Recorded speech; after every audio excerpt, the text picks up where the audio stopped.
으로는 오늘 역시 뉴스공장에서 이제 양지열 변호사가 가져왔던 아이템인데, 유해용이라고 사법농단의 핵심 멤버 중에 하나죠. 막 그 법원에서 재판연구원 시절에 작성했던 그 검토 보고서 같은 것들을 다 들고 변호사 퇴직할 때 나와가지고 갖고 있다가 그걸 다 파쇄해버렸잖아요. 증거인멸해버렸던 그런 사람인데, 그 사람에 대해서 이제 재판이 시작됐는데, 막상 재판이 시작되니까 이 사람이 검찰의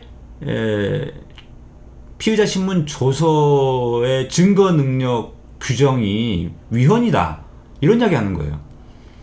자기가 재판사로서 재판할 때는 한 번도 그런 이야기 안 하다가 그런 거에 대해서 위헌 제청을 한 적도 없던 사람이 막상 자기가 그걸로 재판을 받으니까 그걸 위헌이라고 이제서야 막 주장하는 겁니다.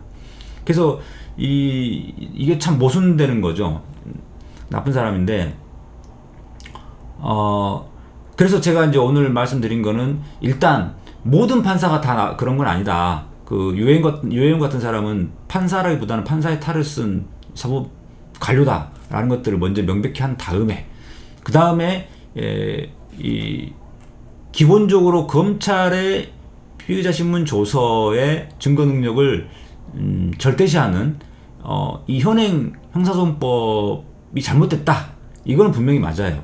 그러니까 이번에 패스트트랙에 올라간 검경 수사권 조정, 거기에도 보면 형사소송법 개정안이 들어가 있는데, 이게 무슨 뜻이냐면은, 여러분들이 이제 경찰에서 가서 피의자 신문 조서를 받고 검찰에 가서 받을 때 이 두 가지가 똑같은 피의자를 앞에 놓고 조서를 받는 건데, 그것에 대해서 증거 능력을 이제 차등을 두는 거죠. 그래서 경찰서에 작성된 거는 나중에 법정에 가서 그거 내용 사실과 다르다, 내가 진술한 것과 달리 기재되어 있다, 이렇게 말해버리면 이거는 휴지 조각 되고 버려요. 휴지 조각. 증거 능력이 없다는 건 휴지 조각이 된다는 겁니다.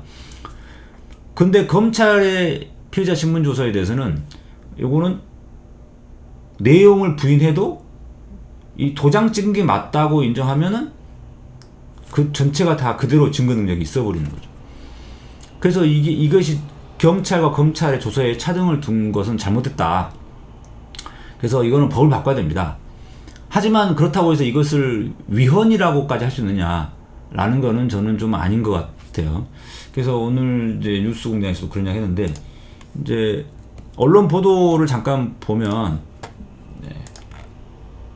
사법농단 혐의 유해용, 형사소송법 위헌이라고 주장하고 있죠. 바로 이 사람입니다.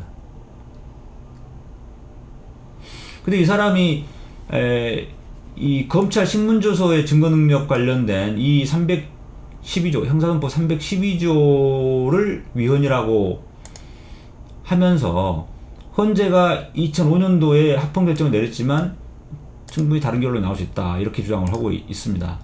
그것 말고도 검찰의 출석 요구권이 무제한으로 규정된 것도 위헌이다, 뭐 이러고 있고,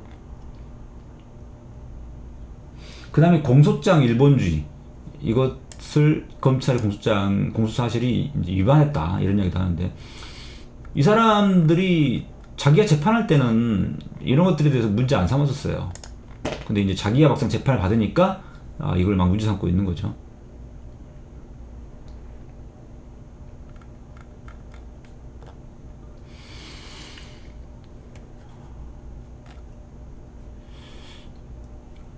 그래서 이런 사법농단의 관련자들이 지금 재판을 받으면서 온갖 지금 법 기술자로서 할 수 있는 주장들을 막 갖다가 지금 하고 있습니다.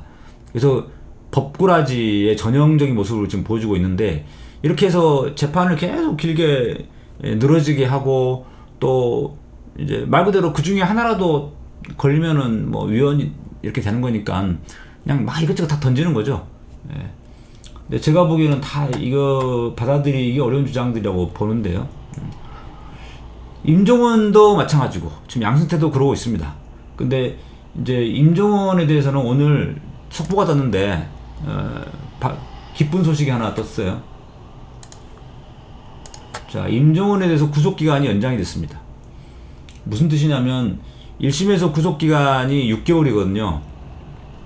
6개월이 지나면 구속영장의 효력이 떨어지기 때문에 석방시켜줘야 돼요. 그런데 작년 11월 14일날 재판에 넘겨졌기 때문에 지금 5월달에 지금 현재가 6개월이 다 만기된 거거든요. 그랬는데 추가로 6개월이 연장이 됐습니다. 근데 연장이 되려면 어떻게 되면 구속영장을 새로 발부받아야 되거든요. 새로. 그럼 뭘로 새로 발부받았느냐 라고 여기는 지금 안 나왔는데 국회의원들을 통해서 국회의원들의 청탁을 받아가지고 재판에 개입한 거 있죠. 그 사건으로 지금 구속영장이 추가로 발부됐습니다. 그런데 이 구속신문기일 때 임종원이 이런 이야기 했어요. 석방시켜준다면 충실하게 재판에 임하며 근신하고 또 근신하겠다고 없소 하고, 매일같이 아내가 법정에 와서 자료를 지켜보는 일, 개인 사정도 고려해달라고 하면서 울먹했답니다. 울먹울먹 그랬는데 안 통했죠.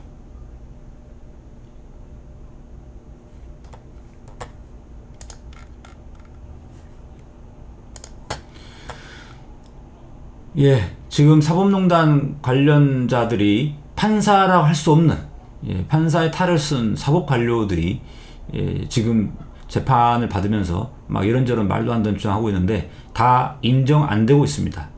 걱정 안 해도 된다고 저는 생각하고요. 제가 보기엔 다 궤변이에요. 판사를 하다 보면 저런 그럴듯한 저런 주장들을 하는 사람들이 많이 있는데 보면은 다 말이 안 돼요. 그런데 우리 일반인들이 어떤 법정에서 주장을 하면은 말이 안 되는 게 너무 티가 나. 너무 확 티가 나는데 이 사람들이 하는 이야기는 이제 그럴듯해 보이죠. 근데 그럴듯하게 포장을 했지만 다 인정되지 않을 만한 것들이고, 제가 사법 관료라는 표현을 썼던 거 뭐냐면은 우리가 흔히 말하는 행정관료하고 이제 같은 차원이죠. 사법부에 있는 행정관료다 이런 차원인데, 이 사람들은 재판만 한 게 아니라 법원행정처 등에서 근무를 하면서 소위 사법행정을 담당하다 보니까 재판의 독립 원칙이나 이런 거에 보다는 어떻게 하면 사법부에게 조직에 유리하게 이끌어갈 것인가, 그렇게 해서 정치권의 동향도 살피고 또 이런 식으로 하다 보니까 생각하는 게 마인드가 행정관료예요. 행정관료. 그러니까 도대체 판사 같지 않은 모습들을 자주 보게 되는 거죠. 그래서 많은 분들이 이런 사람들 보면서 도대체 왜 판사들이 저러냐라고 생각할 수 있는데, 저 사람들은 판사가 아니라고 생각하시면 됩니다. 법원행정처에 근무하기 시작하면서부터 이제 소위 말하는 사법행정관료의 물을 먹게 되면은 생각하는 게 다 그렇게 생각을 하게 되면서 이 사람들이 일선법원의 재판정으로 복귀했을 때도 마찬가지 그런 모습으로 일을 해요.